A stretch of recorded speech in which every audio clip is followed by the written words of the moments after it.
Welcome to the Volunteer Youth Worker Podcast. Youth ministries rise and fall on the volunteers. So we are here to encourage and equip you. Join the conversation as we tackle the practical questions you are asking so you can help the next generation know Jesus. All right, everybody. Welcome back to another conversation here on the Volunteer Youth Worker Podcast. I've got two folks joining us today talking about this very important question that you guys saw at the top of the episode. And so I want to start us off by doing a little bit of introductions so you know who we're chatting with. We've got Ty and we've got Alicia, and both of you guys are on the West Coast, right? You're in British Columbia, the West Coast of our country of Canada, yeah? Beautiful BC. Alicia, why don't you start us off? Introduce yourself to people so they know what you're up to these days and who you are. Thanks so much. Yeah, I'm so happy to be here. Hi, everyone. My name is Alicia Chinchilla. I work for an organization called Ally Global Foundation. I got to come around with you guys in the youth worker community across our nation this past few months to do the conference with you guys, and that was incredible. But yeah, I'm in Vancouver, BC. My husband and I, we have a very important person in our home, which is our puppy. His name is Bo, and he is the best. But yeah, part-time work for Ally, which for those of you that don't know, we're an organization that helps people that have been rescued out of trafficking find long-term aftercare. And in Canada, we're working towards preventing exploitation happening to young people here as well. And then also, fun side note, I'm a flight attendant on the side, Jer. Yeah. That's cool. It's pretty fun. That is those are dramatically different worlds. Very different worlds. Take one hat off and to move into the other. Yeah. But must be fun to get a chance to see parts of the continent. Totally. It is fun. And then also my husband and I are actually planting a church here in Vancouver and hoping to launch officially in the fall, which is super exciting as well. So lots of different hats. This is an honest question. You guys are planting through an ongoing church, or is it a fresh church? Through Village, right? Yeah. So through Village Church, started in Surrey, still are in Surrey, few other sites here in BC. One in Calgary, one in Winnipeg and Manitoba, and then one in Toronto. And so this is actually the first urban site, though, that we are launching. For the most part, they've all been in suburbs. So this is really exciting for us. And it's live worship, live preaching, very different than what we've done in the past. So we're really excited about it. Oh, that's so cool. Yeah. And then this is my friend Ty. Yeah. Ty, introduce yourself to everybody. Yeah, my name is Ty Hanlon. I'm a youth pastor at Mountainside Community Church in Fernie, BC, which we are technically on the West Coast because we're in British Columbia, but we're the furthest possible point east from the West Coast. So we're right on the Alberta border in a beautiful ski town in Fernie, if you've ever heard of it. World-class powder. It's a great spot. And world class, right? Like people come from all over. Do you bump into famous people all the time coming to ski and snowboard? Or do you just see their chalets hiding somewhere in the mountains? You see the chalets. Apparently, I'm not sure, it's hearsay, but apparently Justin Timberlake is building a chalet up the ski hill. So there you go. If you ever want to meet him. If I knew more of his music, this is where I would drop a quote or two, but unfortunately that would require too much Googling. So as long as I got my suit and tie. There we go. I was going to reference a different song, but I don't think that it was appropriate. Fair. Okay, so Ty, you've been a youth pastor at this church in Fernie for how long? About 3, 4, 5 years? It'll be 4 years in June. Yeah. And so my wife and I moved here. This is my first position. So my wife, Jennifer, and I actually grew up in Sparwood, which is just down the road. So this is kind of the church I grew up in, which is something I never expected to be in. But now that I am, it's a great spot to be in. So we've got 2 little ones, daughter and a son, and a third one on the way. So we're full on. Thank you. So we're due in August. And so we're in the thick of it. We're in the parenting trenches. We're in the youth ministry trenches, and we're loving it. Yeah. So good. Well, and going back and youth pastoring at your home church, it's part of my story too. It's a part of a lot of people's story. And usually the way you preface it is by saying, I never really anticipated doing this, and yet I've come back and it's been really good. And usually people have pretty good experiences with that. So props to you for jumping on that. I think that's awesome. Now, this conversation that we're going to have is kind of on 2 angles. So the ideas that, Alicia, you talked about when you were across our country of Canada, talking about these issues of justice and through the lens of this organization that you work for are absolutely critical. And so we're going to get snippets of that. But I will say to folks that are listening, that's not necessarily the primary angle on the conversation. And so we'll leave lots of links in the show notes for you to access the work that Ally's doing and some incredible resources that are available for your youth group. But I would love to hear how, Ty, you got connected with Ally. Alicia, did you reach out to Ty initially, or how did you guys meet? So actually, sorry, I'll go first, Ty, if that works. Basically, Ty had heard about Ally through his friend Joel that he went to university with. And so every year we have an initiative that we invite people to join in on. It's called Move for Freedom. It's just a tangible way, especially for young people, to feel like, okay, this generation of teenagers, young people, they care about social justice issues. And I feel like there's not enough opportunities for them to actually get involved and do something about it. And so, Ty, I think you heard about it through a friend and then he connected us. Am I right? Yeah. And so kind of I just saw my friend Joel doing Move for Freedom. I think he was doing something crazy like biking for 12 hours straight, because that's the kind of things that he does. And I was telling the youth in my group, hey, this is what my friend's doing. This is a really cool thing. And what we actually did is I had a whole bunch of bottles that needed to be returned. So I was like, hey, do you want to come help me return these bottles? And we'll give all this money to my friend Joel's Move for Freedom campaign. And so that was like our introduction into it. And then started the wheels turning. We're like, hey, we could actually do something like this for ourselves. Okay, so we're going to go there because in just a second, because I think that's fascinating for all of you listening that are, you're volunteers, you've got a small group of students. What Alicia just said, I think is really helpful for us to notice, because these days we're recognizing more and more, our students really do want to do something of significance. They want to make a difference. Mm-hmm. And it seems like, Alicia, you correct me if I'm wrong, it seems like a lot of times when they watch, whatever they're watching on TikTok, or if their friends are sending them snaps or something, a lot of times the angle or the direction becomes a little bit, almost like a political thing, or maybe even almost like trying to, sort out particular worldviews and truths for people. But there is this justice component baked into it. And what I love about what you kind of just said is that we have the ability to actually take the justice desire in students and actually help them understand how that's actually deeply wired into our faith as Jesus followers. And so do you see, like, when you travel and when you talk with young people, like, how do you build that bridge, Alicia, so that people understand, hey, this is not just something that's inside of you, you got a desire for it, but it's actually something that we're called to do? Yeah, totally. Actually, at the youth worker conferences, I got to talk a bit about, I had a breakout session, and we kind of unpacked this a little bit, which was really cool, because Tim Keller, legend, he's the best. He has a article that he talks about biblical justice and what that looks like. And I just thought it was super interesting, because these 4 things that he said we need to consider is generosity, equality, advocacy, and responsibility. And we could probably put that article in the show notes. It's super amazing.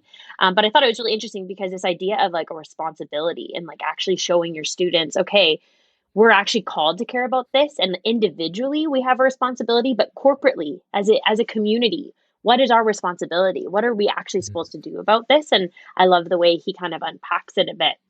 And so even in our discipleship of our students, it's easy. Scripture is just loaded with us, having to care for the vulnerable, and we have a responsibility, and what we have is not our own. And so how do we be generous? What does that look like? And so I think it's really beautiful to actually go, okay, we're called to care. We know that, everyone is created equal, and we know that we have a responsibility, and we have to advocate on behalf of those that cannot stand up for themselves, or those that are marginalized, or you name it. There's so many different issues. It doesn't have to just be, the issue of human trafficking. I just think we have a cool opportunity as youth leaders, youth pastors, youth workers to go, okay, what are my students seeing on TikTok every day, on social media? And what are the things that they're passionate about? And how can I actually come alongside them and propel them to go, okay, because God has asked us to care about this, and because, we are called to love, and how can we actually take that and steward that well to go, let's do something about it? I think youth workers and youth leaders have such a unique opportunity to really propel them to do something about it. And so that's what I kind of talked about at this breakout session, and going, okay, it's super simple, actually. Why don't you just listen to what they're passionate about? I know Ty, when he got involved with Move for Freedom, he did the Life on Purpose series with Alpha. Alpha. He's Alpha. Yeah. So yeah, that series is incredible. And so he heard his students go, okay, we want to do a fundraiser. And it's like, okay, so he listened to his students, and they're like, okay, they're passionate about wanting to do something.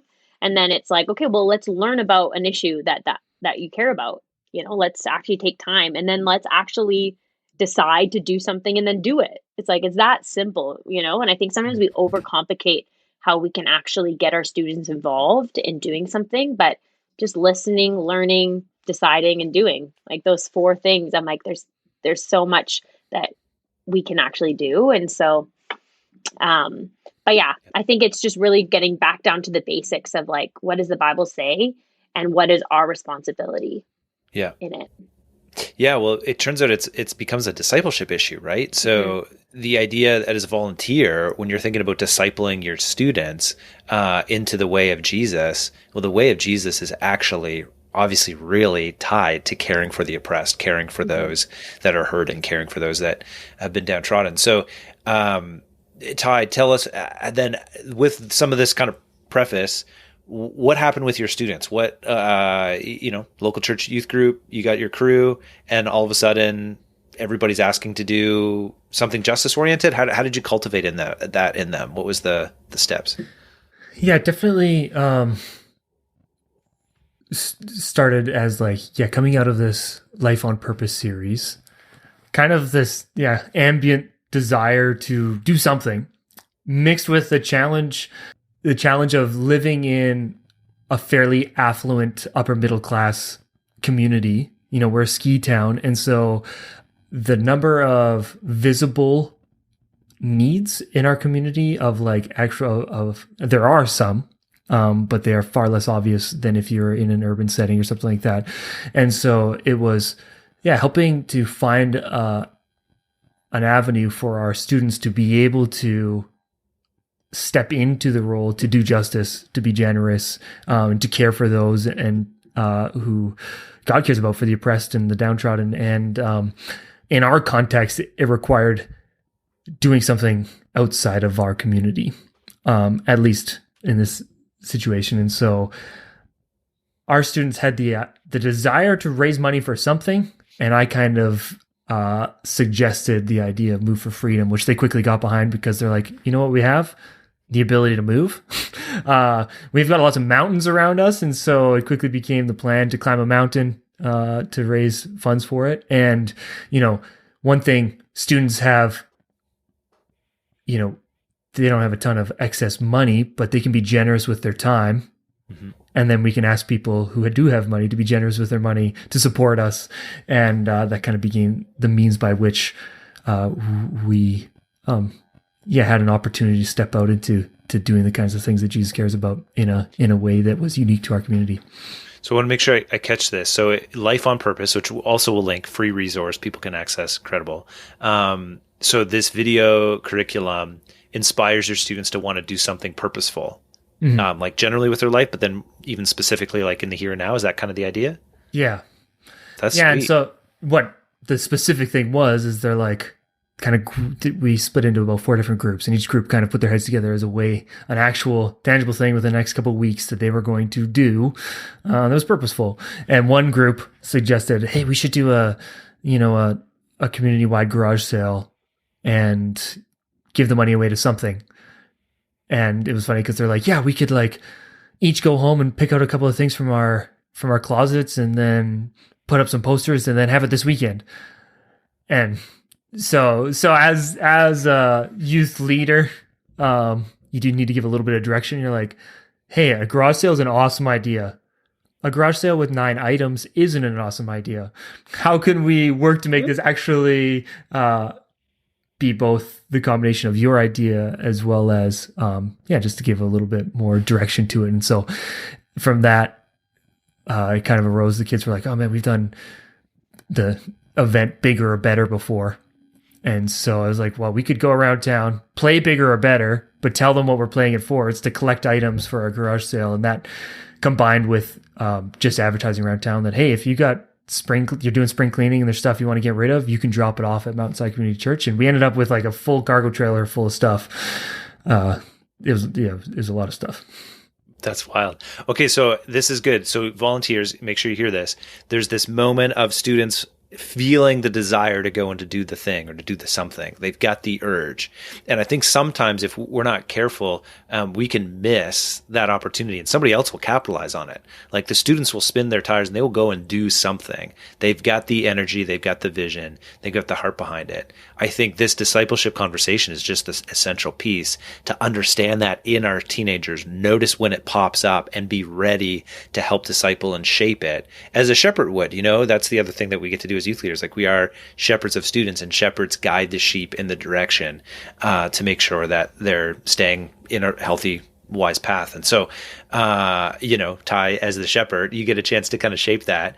And so you send the students to the community. That's cool. They get to meet people. They're gathering stuff. They're raising money, and they're raising money for this specific cause. So Move for Freedom, obviously raising money for Ally Global. It makes me think, though, there's downsides to this. I'm going to give an old example. I don't know if you guys do 30-hour famine when you were growing up? Mm-hmm. Yeah. Ty and Alicia. Okay, cool. Mm-hmm. So I was very much 30-hour famine a lot during my youth group years. And it was a fundraiser for World Vision. It raised money for World Vision. But the experience, as much as the money was obviously used for something helpful, the experience of doing something for some students, I mean, it was lost and, they never came back to it. But for some students, and I remember important moments through those types of activities, recognizing that God was calling us to do something important in His name for the world. And so if you can use those moments as discipleship moments, I think they're absolutely critical. And 30-hour famine's not running anymore. And so the chance to do something like, I don't think it is, but to do something like this Move for Freedom with all the resources attached to it, I think is fascinating and offers that experience as well. So tell us, Ty, first, and then I want to come back to you, Alicia, just for a little bit more of what happens when groups do this and some of the stories that you've heard. But for your group, Ty, they sell the stuff, they get the money, they climb the mountain, they raise the funds. What kind of impact have you seen in your students since then? Because I know that was a while back that was going on. Did you notice any long-term effects or anything that kind of lasted beyond the moment of inspiration? Yeah, first of all, after we finished the hike, immediately after, pretty much our entire group was like, we got to do this again next year. And so this isn't a one-off thing. This is like now a rhythm of we're going to be doing it for a second time this year, already gearing up for it. And so there is a desire that, justice isn't a one-off thing. It's a continual thing that needs to be done and that we need to be pursuing. Secondly, along with doing the actual hike, raising the funds, we also had one of our youth nights where we showed a film made by Ally Global called The 12,000, which is about telling the story of a girl's experience of how she actually got into the situation and kind of shows the steps that even traffickers take to lead somebody in. It's it's quite eye-opening and heartbreaking, and they did an excellent job making the film, and it really does what was it intended to do, which is to both raise awareness, but also grab you by the heart to see the weight of this. It really, it reminds you that these are people that are experiencing these things, and that these are children, teenagers, and so showing this to a group of teenagers, they're like, this is somebody my age. This is unimaginable that if I was in that situation, it would be absolutely awful. And so that night, both, created a lot of heart behind it. And Ally has a great package to go along with it that both provides more information around the specifics of what human trafficking actually is, as well as just follow-up questions from watching the film in how you can respond and just sorting through it. And definitely sense that our students felt the weight of it, and it moved from the, oh, this is a fun event that our youth group's doing, and yeah, it's fun to be a part of something big, to like, yeah, I actually care about human trafficking and am willing to get skin in the game to help ask, family and friends, tell them about, I told them all too. It's like, hey, when you're going to ask for money, don't just say, hey, can I have $100 for this thing I'm doing? This is your chance to actually share with them about what your understanding of human trafficking is and why you want to do this and why we're doing this. And if you're, this is an evangelism opportunity, really, because you're sharing your heart that this is something that God cares about. And we want to do this kind of things that God cares about. God cares about bringing justice and caring for the least of these. And so a lot of them did that as they were asking money and telling their family and friends about what they're doing, why they're giving up a Saturday to go hike a mountain. Okay, so of August. Want to yeah, that's so good. Okay, so the idea then of, hey, let's raise some money and let's actually then not just raise money for the issue but understand the issue more, human trafficking. For lots of us listening, that could feel like a pretty big thing. Like, even I remember growing up, our group got involved with this particular issue, but predominantly from like an international perspective. Like, I remember doing a letter writing campaign with my high school to petition Air Canada for flights heading into like Southeast Asia. That's where human trafficking happened. But Alicia, maybe talk to us just about this issue for a moment. Obviously, there's lots to it, but when you think about exploitation and human trafficking, there's more to it, and it's actually closer to our students than we might realize. Is that fair to say? Yeah, definitely. I actually even remember, so I used to fly overseas as a flight attendant years ago with a really big airline in the Middle East. And I remember the first time I ever saw firsthand just a type of trafficking, which was forced labor.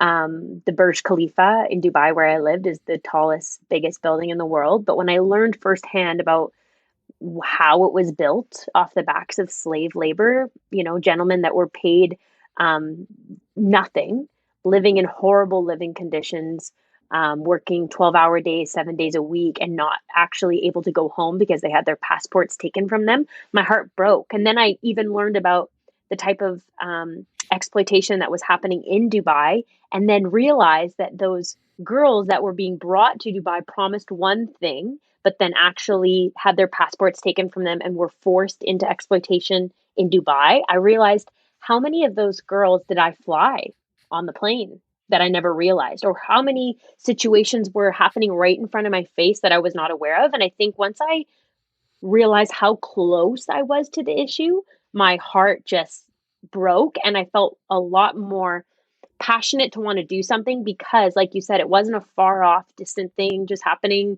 somewhere I was never going to experience. It was happening right in front of my face, and I never even knew. And so I think that's kind of what we're realizing here in Canada.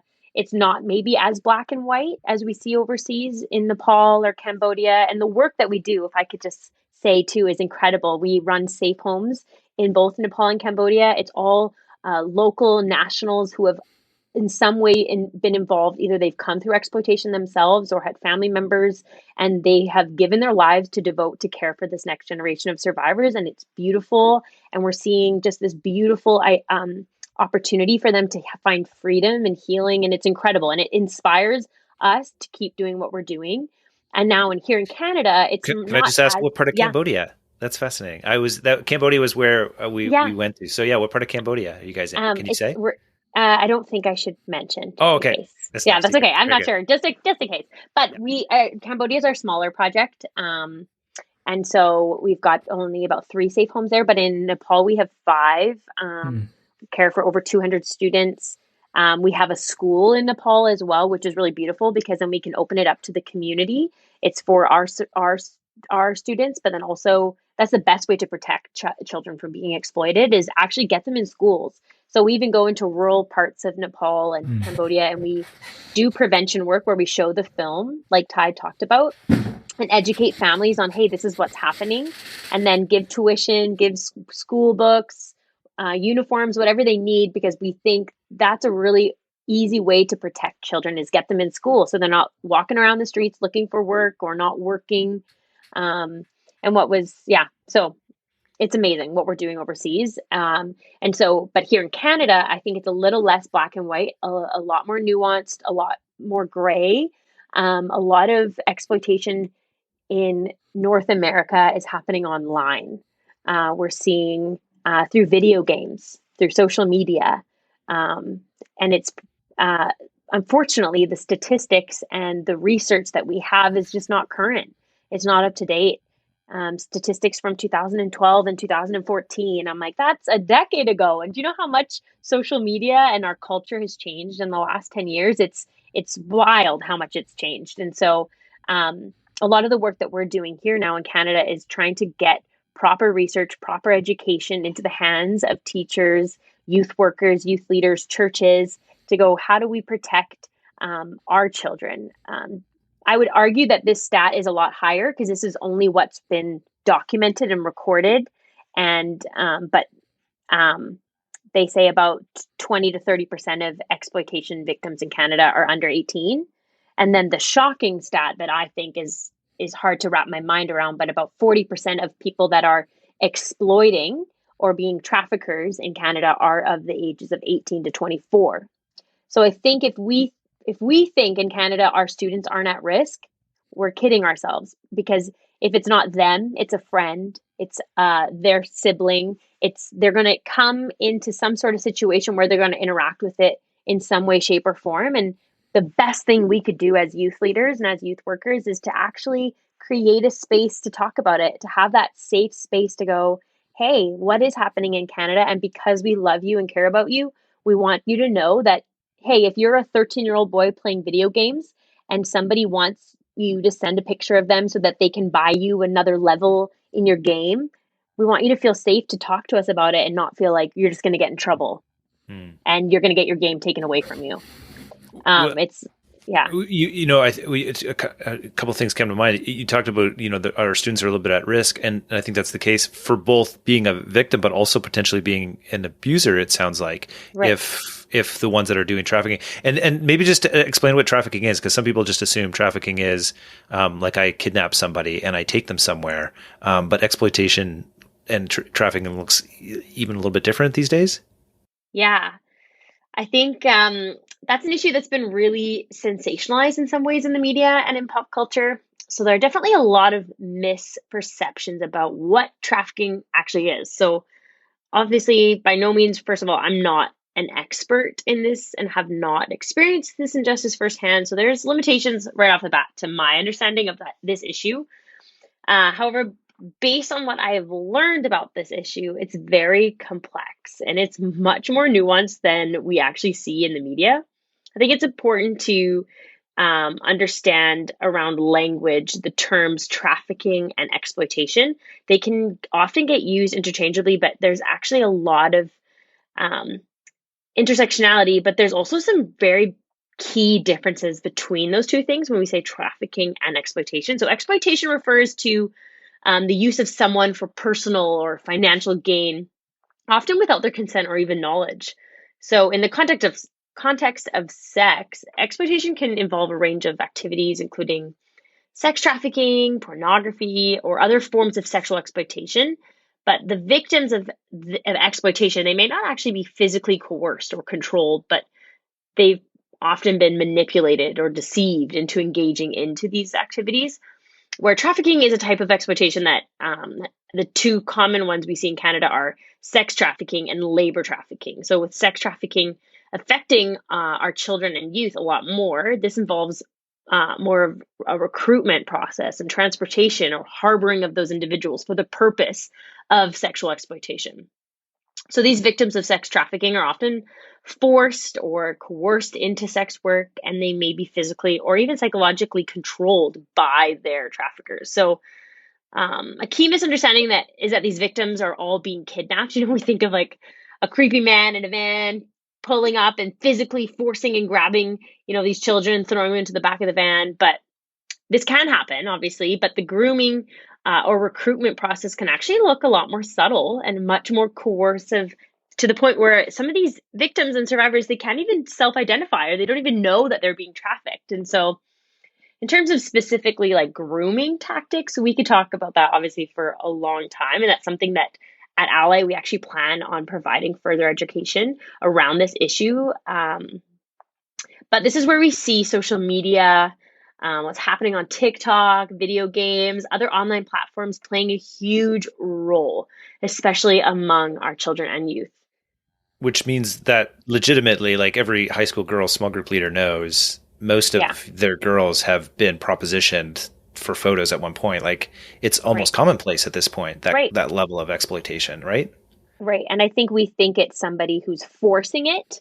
But even if you've been manipulated to feel like this person cares about you, and even if that person wants to send a naked photo of themselves, even if they want to, because they are under the age of 18, you can't self-exploit. It's actually not a thing. And we cannot have that happening, and it's not allowed. So it's even if I remember hearing a story of a girl who was even a prostitute from the age of 13 to 19. And she didn't think she was being exploited, because in her mind, she's like, I'm choosing to do this. And that's, I think, the difference in Canada is that we think that, and young people are thinking, even if I want to do this, I'm like, no, it's not okay. You can't exploit yourself at 13, and somebody else is profiting off of that. And it's not allowed. So how do we protect young people from, two things. And I think it comes back to understanding our value and our worth. And as youth groups, we get a beautiful opportunity to, where does your identity come from? And to point them back to the way God's created us and Jesus. And so how do we get young people to value themselves? And how do we get young people to value others? So like we said, so that majority of people that are exploiting from 18 to 24, they understand, how to value other people and how to have healthy, beautiful relationships that are honoring to that person. I think if we start to have the conversations in our youth group, we can actually make such an impact in this generation of seeing other people the way God has created them. And so, and it kind of makes me, maybe this is helpful too for some youth workers, the level of morality that a lot of our students embody, or that they're taught from outside of the church, is that the healthy place is just to find consent in their sexual ethic. And consent is kind of like, that's it. Once you get to consent, that's your sexual ethic. But in light of what you've just said, consent can still land kids in exploitive situations, in situations where they're being abused. And so the idea is we actually, I think, need to lead the way in our discipleship of students, and to actually cast a much stronger ethic for our own sexuality. And obviously you gotta have the conversation with your point leader, and like, these are difficult, big issues. But when you recognize that most of your high school girls small groups are like, those girls have had this experience, this isn't new or different. It's like, oh wow, we actually probably need to be talking to these guys more. We probably need to be casting a stronger vision for this. And all of that can come under the lens of justice, of which students care so deeply about anyways. Right. And I think we know, our young people, they want to feel valued. They want to feel loved. They want to feel seen. They want to have that ownership to feel like they can do something and they can make an impact and they have worth. And even we've heard stories of a 13-year-old in the Lower Mainland here in Surrey who was trafficked through a gang that's a very dangerous gang that's come from Central America, that has come to Canada and has manipulated and coerced her into thinking that this is a community she wants to be a part of. And she's 13, and her parents weren't loving home, loving family, good school, good friends. But it comes down to the human issue of wanting to feel loved and admired and valued and a part of something. And so I think these conversations are really important to have with young people, because we know we're all longing for that as humans, that's just our desire. And so to place that in the identity of how God's created you and how he sees you, and to be a part of a loving community, like in the church and in your youth where you matter. And I think that it speaks so much more to the human condition than we even understand.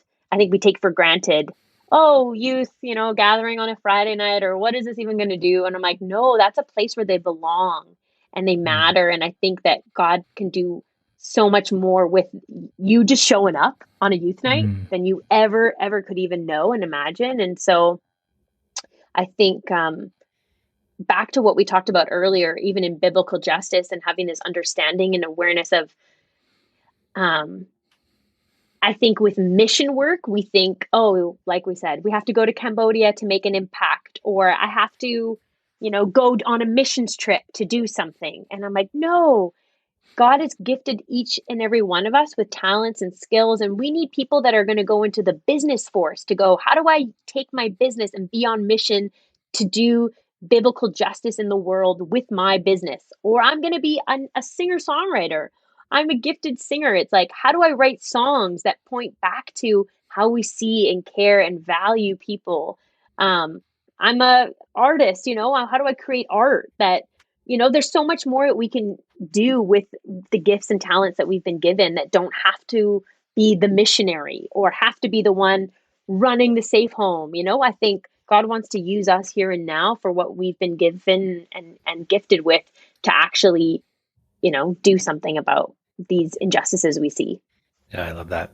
Well, ladies, this is just, there's so much here. This is great. And I know we're going to put a lot of links in the show notes so people can access that kind of stuff. As we come to a close here, I'll say, obviously, we want people to be able to access the resources from Ally Global that can talk about this type of injustice. The idea of here's a way that your group can actually be involved and do something specific with the Move for Freedom. We'll link that. And then ultimately we're open for conversation. So we've got contact info in the show notes if people want to reach out and have further conversation. But as we come to a close, Ty, why don't you wrap us up here and just encourage some youth workers that are discipling students, and there's so many competing priorities as they're wrestling with, youth group this week, and like some kids aren't paying attention, some kids aren't in it, and it feels like this can be a heavy weight to carry as a youth worker. Maybe can you just encourage them as they step into their weekly rhythms here at their next youth group? Yeah, I guess it's that if God has placed the eternity in the hearts of mankind, then we can trust that there's going to be this God-given desire in people to do something that is of significance and something that makes a difference, because God wired us that way to be contributors, to be stewards of what He's given us. And so your role is getting to, whether it's with 5 kids or 50 or 100, whatever your group size is, you get to provide both a place where they experience that belonging for themselves, like Alicia was saying, where they're going to be less likely to be in a vulnerable place where they go looking for that elsewhere and can find themselves in a position to be exploited. They're also part of a group that is working towards being part of the solution. It's because justice is not just not doing wrong things. It's the presence of doing righteousness and being generous.